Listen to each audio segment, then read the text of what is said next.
After you've built a solid foothold in your community, or communities, and begin flipping some of the properties, you will inevitably start to accumulate more and more cash flow, and more rapidly.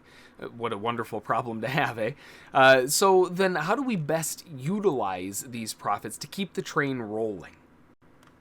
Hey everyone, John Henry here, Slingshot Futures Trading Group, SSFTG. I hope your meta ventures have been fruitful. In this video, I'm going to be going over my routine after a few properties have sold. Now, depending on your stage of the game, you may have a ton more activity than me, you may have a lot less. That part doesn't really matter. What does matter is that we best allocate the profits so that we keep the ball rolling.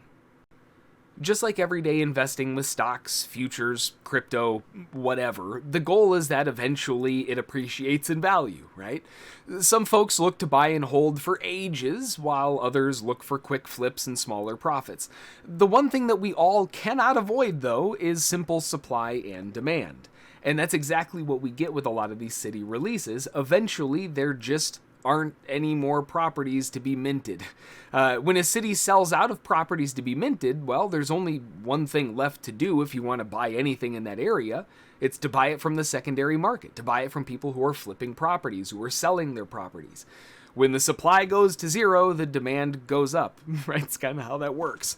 But further to the point, we can use this to gauge where we should begin planning our next attack, so to speak. One of the easiest ways to figure out where this is going to be is using the analytics page from UPLAND directly. Now, I say UPLAND directly, I know I've talked about UPXLand or UPXLand and a few other different resources as well, but to find out visually just from a numbers perspective, it's really plain simple English on the analytics page. So if you go into the little three dots at the bottom and then go over into the resources tab, that little book, and then you want to go to the analytics, and that's going to open up the marketplace analytics.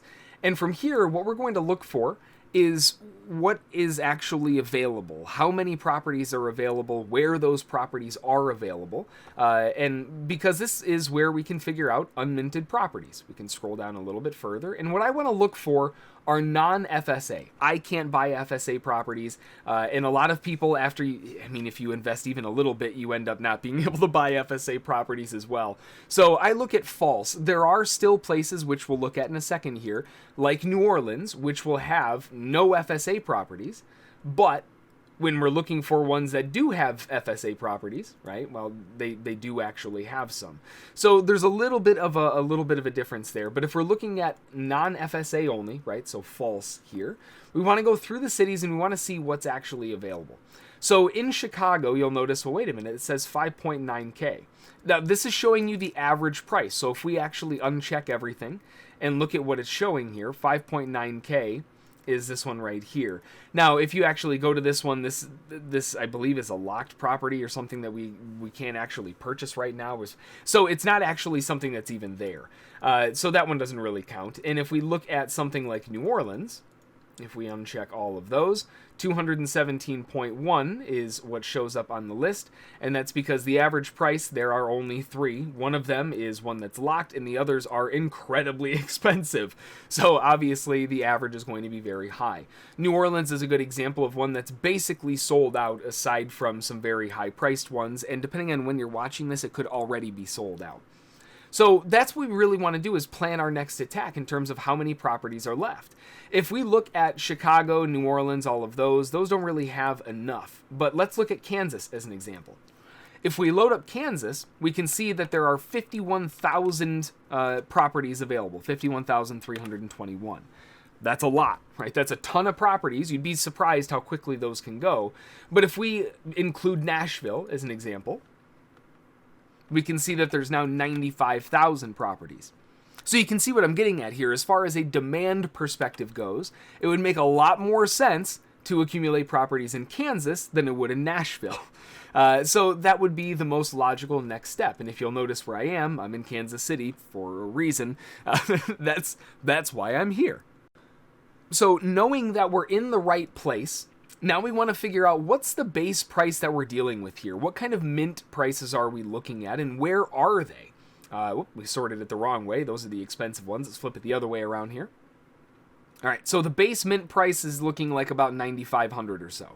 Now, this gives us an address, but it also tells us it's in Raytown. That makes it relatively straightforward, but if we remember one of these addresses here, 7812 Ridgeway Ave. Let's see if we can find that real quick. 7812 Ridgeway Ave. Right? Right over here. Let's see if that gives us some unminted. There we go. Perfect. So right out of the gates, we've already found the properties that we can mint. That is 20,000. That's significantly more expensive than what it was supposed to be. Wait a minute. What?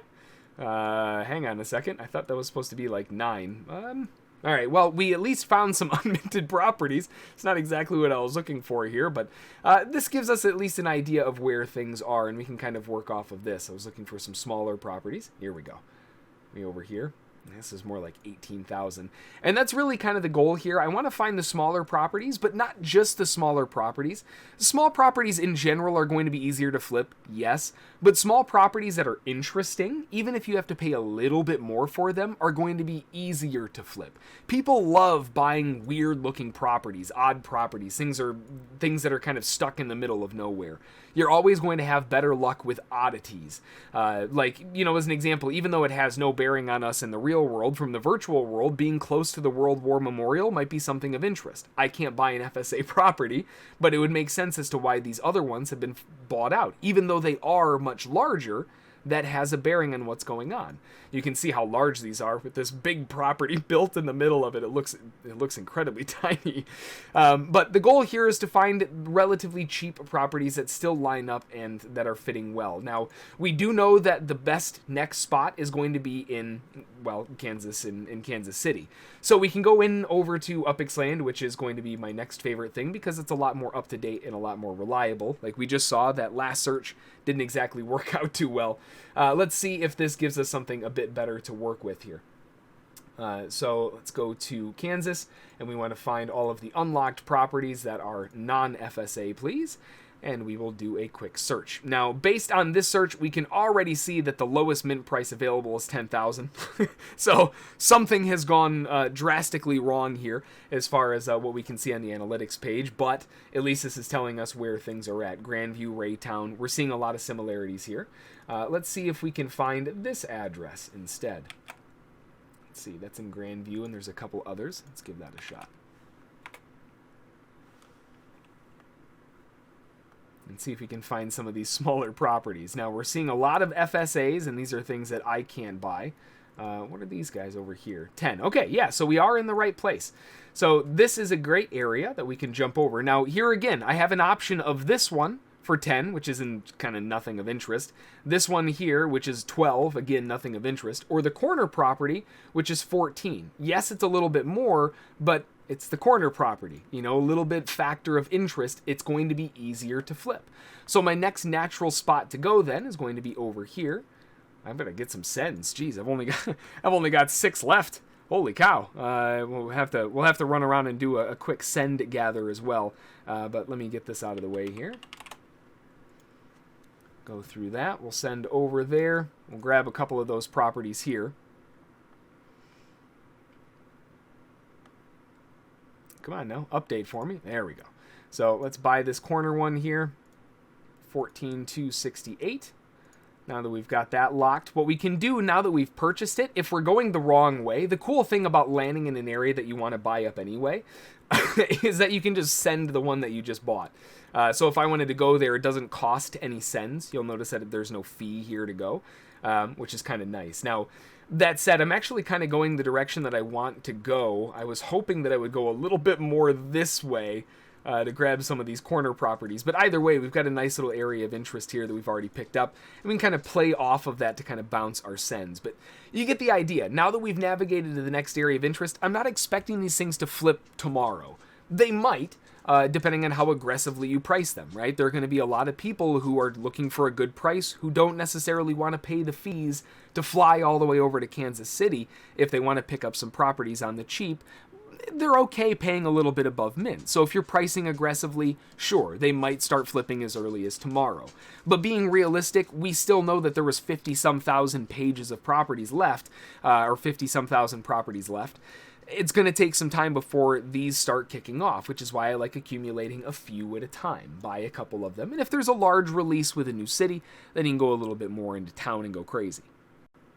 So in this area, we can also scope out, since we're already here, if there's any other zones of interest that we can sort of pick up and what this area is looking like.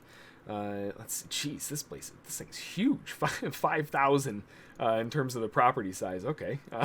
Oh, holy cow. We've got some apartment buildings over here, which looks like one of them is locked and another one I can't buy. This right here is a great example of an oddball property that a lot of people would love to get their hands on. This is an engulfing property that takes over a bunch of other ones. This is one of those oddities that would be an easy flip if you can get your hands on them. They tend to go pretty fast. Now, that said, as more and more of those launch, maybe that's a different thing. But for right now, anything weird or anything that stands out is what you're looking for and hunting for, as far as a good, easy, or easier to flip type thing. All right, so that's going to do it for this one.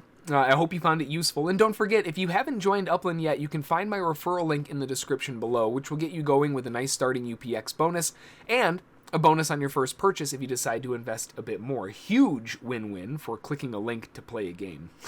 Hashtag just saying, right? If you do have any questions or anything that you want me to cover in a video that I may have missed, drop it in the comments below. I love hearing from you guys. Have a fantastic rest of your day. Thanks for watching, and we'll see you in the next video. Thanks.